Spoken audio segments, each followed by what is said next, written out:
Patuloy na gumagawa ang Diyos sa mundo at sa ating buhay. Kaya't si Jesus ay patuloy ring gumagawa at tumutupad sa kalooban ng kanyang Ama.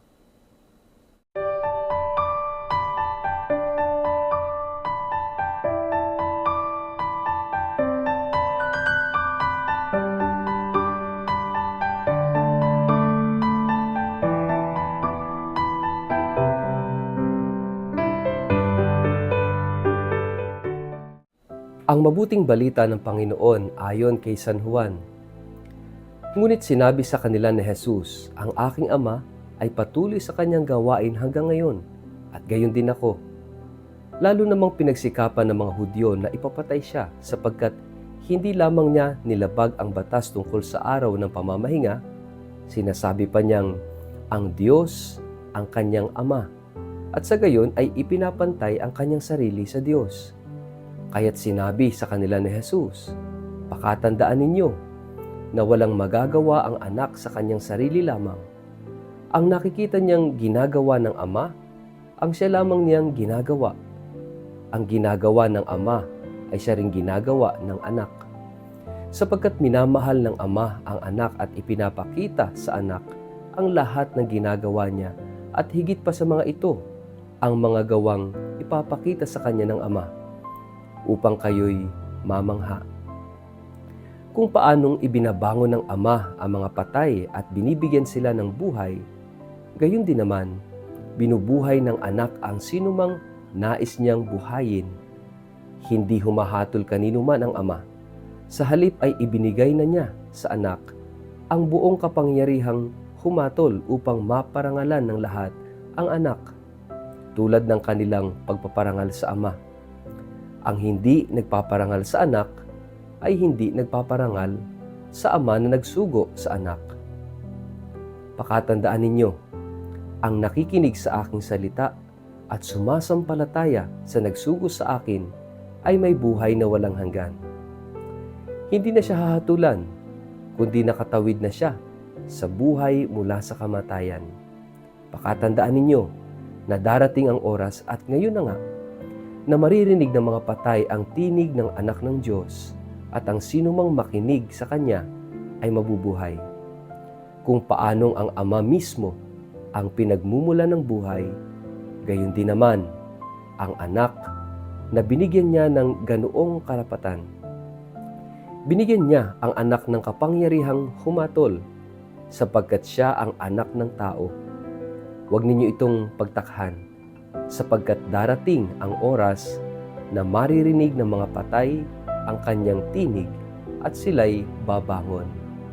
Lahat ng gumawa ng kabutihan ay babangon patungo sa buhay na walang hanggan.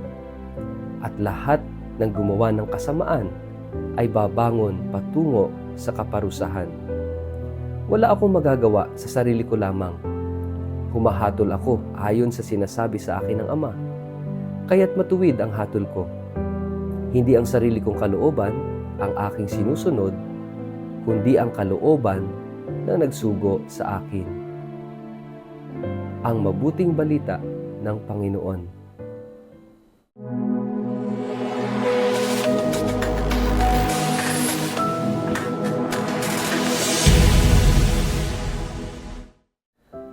Mapagpalang araw po sa inyong lahat. Kumusta po kayo? Ang atin pong word of the day ay unfinished.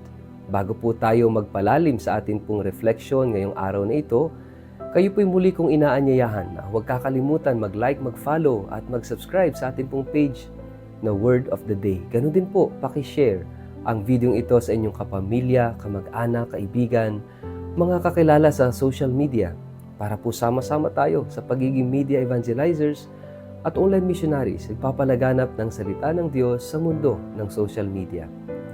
Mga kapatid, ang Diyos ay hindi natapos sa paggawa, sa paggalaw sa buhay natin. Siya ang lumikha ng lahat, subalit hindi natapos doon ang kanyang paggalaw, ang kanyang pagtatrabaho. Hanggang ngayon, mula noon, siya'y gumagalaw, siya'y kumikilos. Dahil ang lahat ay kumikilos dahil sa Kanya. Ang lahat ay umiinog ng dahil sa Kanya. Kaya sabi ng Panginoong Hesus, siya rin ay kinakailangang gumawa. Siya rin ay kinakailangang gumalaw at magtrabaho dahil yung Kanyang Ama, magpahanggang ngayon, ay gumagalaw, nagtatrabaho. Ano ang nais sabihin sa atin ito, mga kapatid? Una, ang lahat ay kumikilos, ang lahat ay gumagalaw dahil sa kapangyarihan ng Diyos. Tayo, anuman yung marating natin, anuman yung magkaroon tayo, lahat ay naging posible dahil sa paggalaw ng Diyos. Kahit yung galing natin, yung sipag natin, yung lakas natin, yung talino natin, lahat ng mga katangiang meron tayo para gawin ang isang bagay, lahat ang Diyos ang gumagalaw.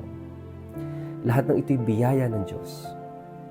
Kaya nga, pinapaalalahanan tayo ng ating Panginoon na kung ang Diyos magpahanggang ngayon ay gumagalaw, si Jesus magpahanggang ngayon ay kumikilos, tayo ring lahat. Tayong lahat ay kinakailangang gumalaw at kumilos ng ayon sa kalooban ng Diyos. Because there are many times na yung ating galaw at pagkilos ay hindi ayon sa Kanya. O kaya pag ayon sa Kanyang kalooban, hindi na natin tinutupad, hindi na tayo gumagalaw sa buhay. Mga kapatid, habang nabubuhay tayo, lagi nating tatandaan, we are God's co-workers. Nang tayo likhain niyang Kanyang wangis, tayong lahat, ang bawat isa sa atin, ay nilikhang kawangis ng Diyos, which means, we are all co-workers, co-actors in this life. Ang gusto ng Diyos, kinakailangan makipag-participate tayo. At yung participation, ito yung pamamaraan natin ng pakikiisa sa galaw at sa pagkilos ng Diyos. At magpahanggang ngayon, gumagalaw at kumikilos ang Diyos sa kasaysayan natin, sa buhay ng lahat ng tao. Kaya nga, kung gusto nating umunlad ng tuluyan at totoo sa buhay na ito, we need to do something. We need to work together. We need to act according to the plan of God. At sinasabi rito sa ating gospel, dalawang pagkilos, good or bad. Every day, we make choices. Kung si Jesus ay gumagalaw at ang kanyang amay gumagalaw, syempre kasama ang Espiritu Santo, of course, yung kalaban, ang demonyo, gumagalaw din yan every single day, every minute, every hour. Gumagalaw din ang dyablo. And that is why sa buhay natin, kinakailangan nating magsumikap. Invest in doing good works. Doon tayo, sabi nga, tayo ay hindi huhusgahan sa kung ano yung ating hawak na material na bagay, kundi kung ano ang ating ibinigay. It's not what we get, but what we give. Napakahalaga, mga kapatid, sa buhay nito, that we do good. Gumawa tayo at mag-invest tayo ng kabutihan habang nabubuhay tayo. Kung ang Diyos ay patuloy na gumagalaw at gumagawa ng mabuti, kinakailangan din tayo magsumikap na gumawa ng mabuti. Bakit? Dahil nilikha tayong mabuti. Nilikha tayong wangis ng Diyos. Kaya kinakailangan din natin magsumikap, mga kapatid, that we live an upright life, a good life, dahil ito yung gusto ng Diyos para sa atin. Hindi nais ng Diyos na tayo mapahamak at mapasama. Kaya nga, ang Diyos patuloy na gumagalaw. Itinuturo sa atin ang tama at mali, ang mabuti at hindi mabuti, ang pag-ibig at hindi pag-ibig. Napakahalaga na matuto rin tayo sa buhay na kumilos ng ayon sa kalooban ng Diyos. Sa ngalan ng Ama at ng Anak at ng Espiritu Santo. Amen. Ama naming Diyos, kami mga hindi paganap at tapos. Dahil kinakailangan naming magsumikap hanggang wakas, maging tapat hanggang wakas, nagpapakabuti at tumutupad sa iyong kalooban. Amen. Pagpalain po kayo at ingatan ng makapangyarihang Diyos, Ama at Anak at Espiritu Santo. Amen.